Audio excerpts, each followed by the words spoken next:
Hi, I'm Stevie Crevetto, Director of Public Information. Welcome to this edition of On Board with St. Charles Parish Public Schools. During these segments, we'll hear from school board and staff members on various topics and items of interest pertaining to the school system. I have several guests joining me to discuss the Early Childhood Network partnership. It's important to note that since the 2015-2016 school year, the state has been progressing towards a unified early childhood system to better prepare children for kindergarten. The school system serves as the lead agency for St. Charles Parish and works closely with a number of local child care centers. We're going to learn more about that and talk to those who are involved.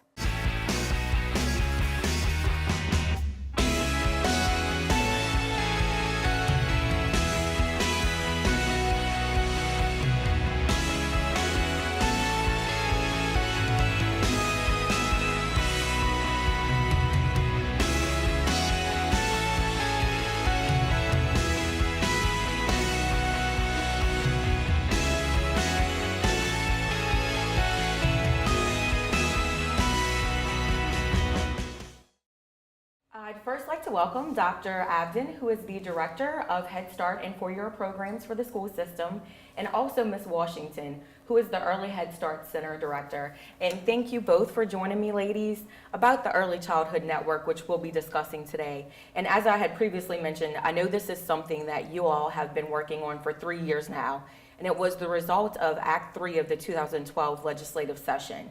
Can you explain the Louisiana Department of Education's vision for early childhood community networks throughout the state?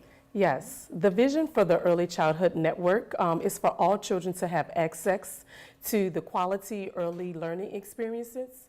Louisiana is currently engaged in an effort to unify its early childhood system and to improve the kindergarten readiness skills and to make sure that all of our children who are in our public funded birth to age 5 programs, that they are ready for kindergarten here in St. Charles Parish. So it's a unified plan to make sure that all of the child networks, the Head Start, Early Head Start, and our other early childhood programs, that we're all working together as a unit. And it's definitely a statewide effort. Yes. And a lot of people who are involved in making this happen. So how does the network function specifically in St. Charles Parish, and who is involved in the network? Okay, so the community network helps to facilitate and coordinate the enrollment process. That way we are empowering our parents for their preference or their choice. So the application process helps families to indicate their enrollment choices based on their preference. The coordinated enrollment helps to improve the family access to high quality early experiences for their children.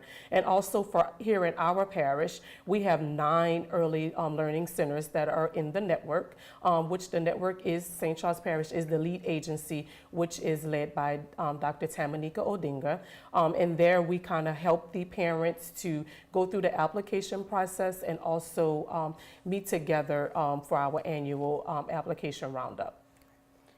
So, Ms. Washington, you mentioned how St. Charles Parish Public Schools is technically the lead agency, but this is shared amongst at least 9 of our early childhood community centers who participate in the program. So it's really bringing everyone together and making sure that we can provide the resources for our early learners to make sure that they're prepared for kindergarten. And I know that that collaboration is taking place across the community to make it happen. So can you discuss one of those coordinated activities that keep the network going? Yes, we have our application roundup. It's an annual event. So that gives the parents and the families of St. Charles Parish to come out, and they are able to meet with the Head Start Center, the Early Head Start Center, and also all of the other early childhood programs here that are a part of the network. The parents are able to get information about each of the center. They were able to go on the computer and do School Finder, which allows them to see the star ratings and the quality of all of the programs in our parish. Parents were also able to receive brochures and fill out the application, which if you can contact us, we have the brochures that list all of the network participants in the brochures. I don't know, we'll hear from one of our network participants in a few minutes, but Dr. Abden, since this is led by the State Department of Education, are there any state mandated curriculums or assessments to ensure a unified quality approach among the network programs? So in an effort to unify all of the programs across the state, the Louisiana Department of Education has created the Child Care Curriculum Initiative. and assessment components for all networks to follow. And can you share what those curriculum and assessments are and how they're implemented into the early childhood programs? Okay. The Louisiana Department of Education has done an extensive evaluation of a variety of curriculums, and they have come up with a list of Tier 1 curriculums that compose of approximately 15 current curriculums. The Early Childhood Network for St. Charles Parish currently utilizes 2 of those curriculums. It is the Teaching Strategies Gold for our older students and Frog Street Press. So between all 9 of our programs, we all utilized between those 2 curriculums. In addition to the curriculum use, we also are mandated to use Teaching Strategies Gold, which is the assessment system for our students. Across the state, all programs are required to use that Teaching Strategies Gold system as well. This is a collaborative effort with a number of different partners in our network. And coming up next, we'll hear from a parent, one of our community network partners, and school board member, Mr. Ellis Alexander.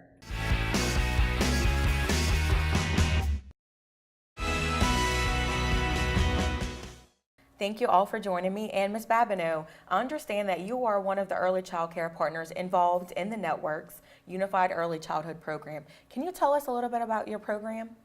Sure. Boutique Christian Academy is a preschool center that serves 1, 2, and 3-year-olds. In addition, we also have a pre-K program, the NSECD, Non-Public School Early Childhood Development Program, that serves 4-year-olds. Currently, we have 85 children in our preschool and 55 children in our pre-K 4 program. We are one of the 9 child care and pre-K programs that are in the network, along with our public school partners. So can you tell us how BCA specifically has benefited from being in this network? Sure. BCA has benefited in many ways being part of the network. Our monthly network meetings have allowed us to get to know the leaders and directors of the other programs in the parish. Before the network, our programs were really very isolated and independent.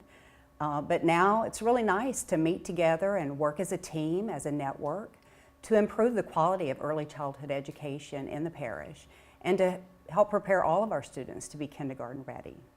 Another benefit is to the families that we serve. The unified application gives parents the opportunity to see all of the great programs in the parish. Parents can see a list of public school options like Head Start and private school options like the NSECD pre-K program and child care centers right on the application. For example, we don't offer infant care at BCA, but when families come to us, we can guide them through the process of that unified application, and they can see all of the choices that they do have. I believe helping parents find the right program for their children is one of the great benefits of participating in the network. And you mentioned benefits to parents, and we're fortunate to be joined by a parent with us, and that's Ms. Sumlin, and we're very excited to have you here, Ms. Sumlin, so we appreciate you being with us. And I understand that you have a child in one of the district's birth to 4-year-old programs, and of course have a shared perspective among a number of different families who are in that program. So can you just tell us a little bit something about your child and how that program has benefited you? Yes, I have to definitely start by saying that my son was strictly breastfed. We didn't do bottles, we didn't do cups, anything pacifiers. So coming into Carver, it was a big transition for him. In the beginning, I was very scared because he would cry a lot, and it was a separation issue. But his teachers, Ms. Robertson and Ms. Sylvester, they were so supportive. The directors were supportive. Everybody there were just on my team, and they made it so easy for me to, keep him there. I wanted to take him, and they're like, no, you can come in, you can breastfeed. They were just, it wasn't a school setting, it was a family. They made me feel, like I had a personal relationship with them, and it wasn't anything that they weren't willing to try to make him comfortable there, So the openness in general, I haven't found a place such, just making me feel as I'm a part, and then I'm welcome to come in at any time. They want me to be involved. It's not just, what we do for him is here and you go home. They want me there, and that makes me happy. Well, and you bring up a great point, because sometimes it's just as hard for the parents to let their children go off and to be in the care of somebody else. It's a big transition for the students, but it also is a big transition for the parents.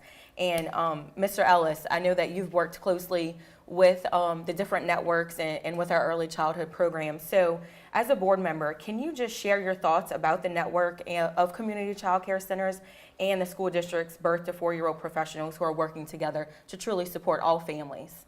Ms. Gravetto, our school district, along with this network of community child care providers, has done a wonderful job preparing our youngsters to enter school ready to learn. Well, I'd like to thank you all for joining me for this edition of On Board and for sharing this valuable information that I know is very beneficial to our families and our students who are preparing for the next level, entering kindergarten, and also trying to find the right child care for their students. So we appreciate you being here and taking the time to join us. You're welcome. Thank you. You're welcome. Thank you. For more information on the Early Childhood Network, please contact the school board office. We'll see you next time for another edition of On Board.